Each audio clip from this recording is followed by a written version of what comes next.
Multiply 120 by 7.5 using long multiplication. For now, ignore the decimal points. Start with the rightmost digit of the bottom factor. 5 times 0 is 0. 5 times 2 is 10. Put 0 in this column and carry 1. 5 times 1 plus the carried 1 is 6. The first partial product is 600. Now use the next digit to the left, 7. Start one place to the left. 7 times 0 is 0. 7 times 2 is 14. Put 4 in this column and carry 1. 7 times 1 plus the carried 1 is 8. The second partial product is 8,400. Now add the partial products, working from right to left.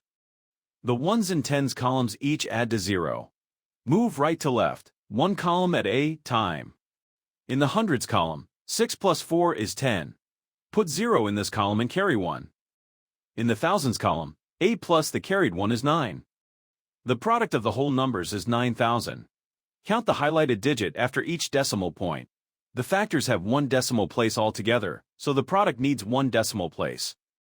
Place the decimal point one place from the right. 9,000 becomes 900.0.